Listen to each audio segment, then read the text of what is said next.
Fala pessoal, essas são as sessões de cinema mais caras de todas, pois o preço será a sua vida. Então se prepara, pois essa é a segunda parte do Cinema Pesadelo. E eu sou a F, o ex-folheado. Então vamos pra história. Continuando nossas histórias de terror, um padre está andando pela noite quando passa em frente ao cinema Rialto, que também estava estreando um filme com seu nome. E na curiosidade, ele decide entrar, e assim que chega na sessão, o chão estava sujo de sangue. E o projecionista aparece e diz que teria o filme certo para ele, e diz para sentar, pois ele teria a resposta que procura no final. E aqui começa o filme. Em uma escola católica, todos estão vivendo suas vidas, quando um jovem sobe no telhado e começa a ameaçar mergulhar. E ninguém entende por que ele estava fazendo isso, e uma das freiras sobe para convencer ele a não fazer isso. Mas aqui vemos que na verdade não é o Mequetrefe que estava ali, mas sim o Tinhoso que estava no corpo dele, falando que levaria a alma de todos, e no último segundo ele mergulha, e a história termina triste. E todos os jovens viram o que aconteceu, então vai gerar um trauma coletivo. Na hora de dormir, Bianca está assustada, porque ela gostava muito do Marquinhos, e sua mãe Rebeca diz que sempre estaria do seu lado, e Bianca pede para dormir com ela, mas Rebeca precisa corrigir as provas da semana, e com tudo isso acontecendo, precisaria ser feito de madrugada. Rebeca está trabalhando quando começa a sentir uma presença estranha, observando, e sai para o corredor da escola, que era muito assustador, e ela começa a escutar um som, mas assustador ainda. Eu vou comer teu cu. Pois na sala do padre, ele não estava rezando o terço, mas sim de quatro, com a freira Jaqueline. E o padre Peter para, pois escutou alguém correndo pelos corredores e poderia ser um dos mequetrefes. Mas como ele não tinha medo de nada, ele quer continuar a brincadeira. Mas é aí que as coisas ficam bizarras, pois eles escutam um grito e vão até o saguão principal. E lá encontram uma mancha no chão de sangue que parecia um rosto gritando, e eles limpam tudo para que ninguém fique assustado. No dia seguinte, Bianca está triste por perder o amor da sua vida, o Marquinhos, e uma jovem começa a zoar com ela, mas algo entra no seu corpo e joga a jovem para o alto e ela perde um dente para ficar esperta. E olhando para Bianca, ela começa a ver uma mochila de criança ao seu lado, mas ali só estava sua mãe. E na madrugada, as jovens levantam da cama chorando sangue, mostrando que o mistério está apenas começando. E a freira Jaqueline está buscando as causas de tudo isso e descobre que era o demônio Machite, que gostava de punir pessoas que faziam coisas erradas na área da loucuragem, e aquele convento estava cheio delas, e ela mostra para o padre Peter o que descobriu, e nesse mesmo momento Marquinhos reaparece e fala que está com saudades do que eles faziam escondidos. E Peter começa a repreender, falando que ele não tinha poder ali. E galera, o cara está todo errado e ainda quer julgar o diabo.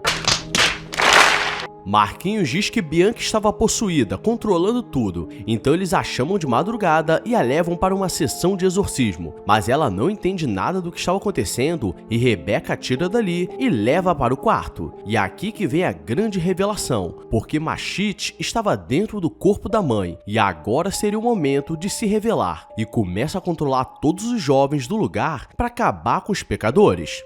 Já avisei que vai dar merda isso. O padre e a freira percebem que aquela luta seria a mais perigosa da vida deles e precisariam lutar com tudo que encontrassem. E quando falo isso, vocês devem achar que eles rezariam ou fariam jejum ou jogariam água benta. Mas na verdade, eles pegam algumas espadas e facas e começam uma lutaria nervosa contra os mequetrefes possuídos. E Jaqueline vai atrás da Rebeca, que sobe no telhado querendo mergulhar. Mas aquilo era uma armadilha e as duas caem do telhado. Mas o destino sorri para Jaqueline, pois ela caiu por cima e sobreviveu. Mas dentro da capela, Peter tentou lutar com todas as suas forças, mas deu uma falecida de leve e faleceu empalado por uma cruz. Jaqueline levanta e alguns jovens aparecem esperando, e vemos que não só foi o destino que sorriu para ela, porque agora ela estava possuída pelo caramunhão e o filme termina. E Peter pergunta de onde veio aquele filme, e o projecionista vem cobrar o preço do ingresso, que era sua sua alma. Dessa vez, uma mulher aparentemente normal entra no cinema e ela estava querendo realmente assistir um filme e começa a rodar o filme. E mostra uma outra versão sua em um mundo preto e branco. E Jill vai no médico com seus filhos, pois estava se sentindo estranha, mas a atendente pede para ela esperar porque o médico estava atrasado. Mas eles já estavam ali há mais de uma hora e seus filhos começam a ficar impacientes, falando que ela era muito lerda e não sabia fazer nada de certo. Então ele decide voltar na atendente, mas quando olha o local, estava todo sujo e velho, e a cara da atendente estava ficando deformada. A atendente diz que o médico estava pronto e ela não poderia demorar, então ela entra e começa a contar os sintomas dos últimos dias e diz que tudo e todos estavam mudando, como se a realidade não fosse mais a mesma. E o médico pergunta sobre seu casamento e ela explica que há 2 dias seu marido foi embora e só falou que estava cansado de tudo aquilo, e depois ele pergunta como ela conseguiu o contato para se consultar ali. E ela diz que seus filhos acharam e marcaram, e de alguma forma eles começam a agir como se fossem adultos, mas depois de um tempo voltam a ser crianças. E quando o médico diria a resposta, ele diz que o tempo acabou e que ela precisava ir embora. Jill não entende nada, mas percebe que ele sabe de alguma coisa, e quando vai buscar seus jovens, a secretária está indo embora, e diz que ela veio sozinha, o que faz ela ficar mais assustada. E tudo já havia mudado, e pelo prédio, ela tenta falar com os funcionários, mas tudo estava podre, e eles pareciam monstros, então ela pega uma arma que estava na sua bolsa e ameaça atirar, caso eles não falem onde estavam seus filhos, mas ninguém sabia de nada. Ela volta para a sala do médico e percebe que ele estava conversando com seus filhos, e eles revelam que ela nunca teve filhos e que colocaram na bolsa dela uma arma com apenas uma bala para que ela pudesse resolver tudo, e apenas ela poderia fazer isso porque no estágio avançado seria muito difícil reverter a doença. E ela entra na sala e o médico estava transformado e diz para ela decidir o que fazer, e ela dá um tiro nele e leva as crianças para casa, mas o mundo estava todo destruído e termina a sessão de cinema. E após refletir um pouco, escutamos um disparo e fica no ar o que aconteceu. Mas tenho 2 dicas para você. Primeiro, se inscrever se for novo e deixa sua curtida. E caso tenha esquizofrenia, não fica sem tomar os seus remédios, porque para dar ruim é 2 palitos. Não é mesmo, Jurema? É sim, é ref.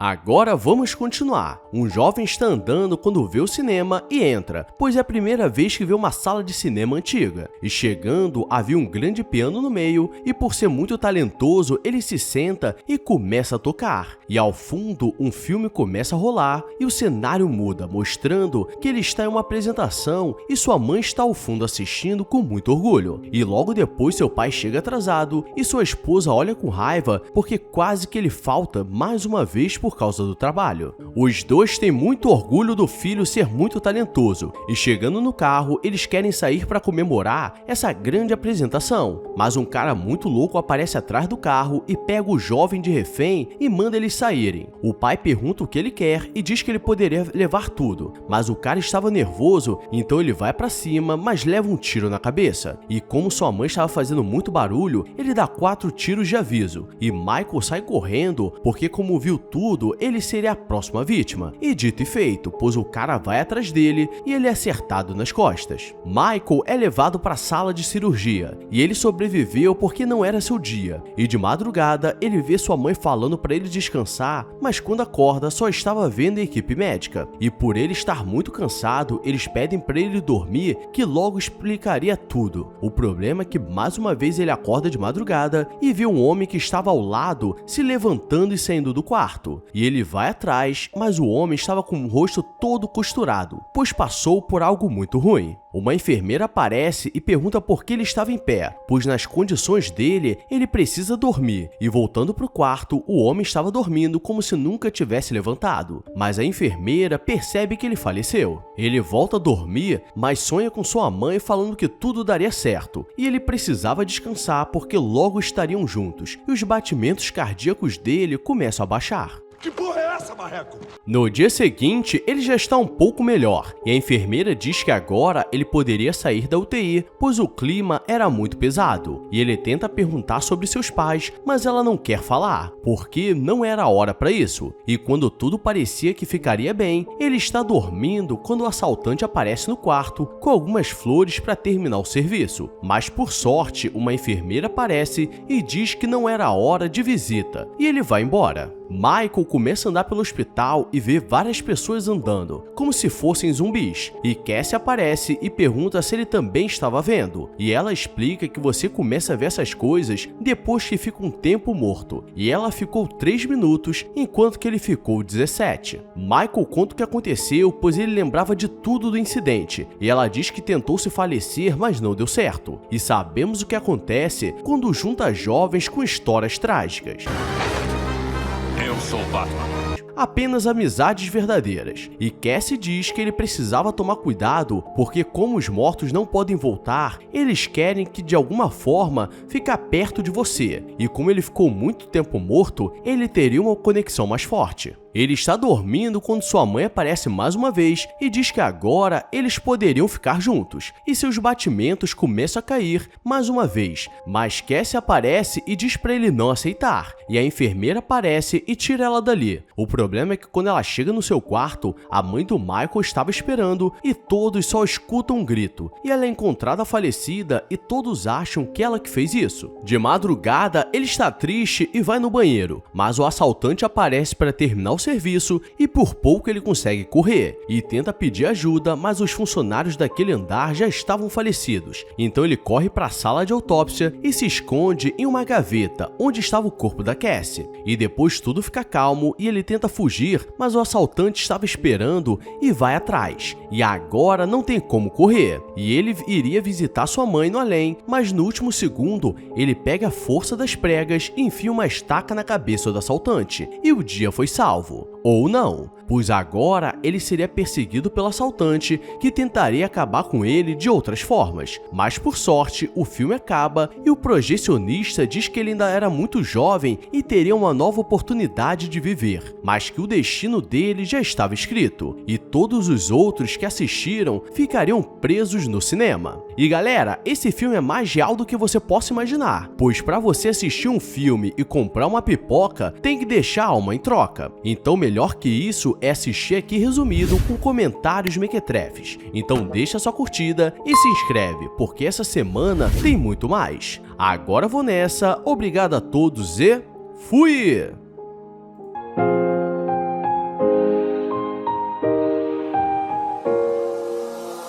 I walk a lonely road, the only one that I have ever known. Don't know where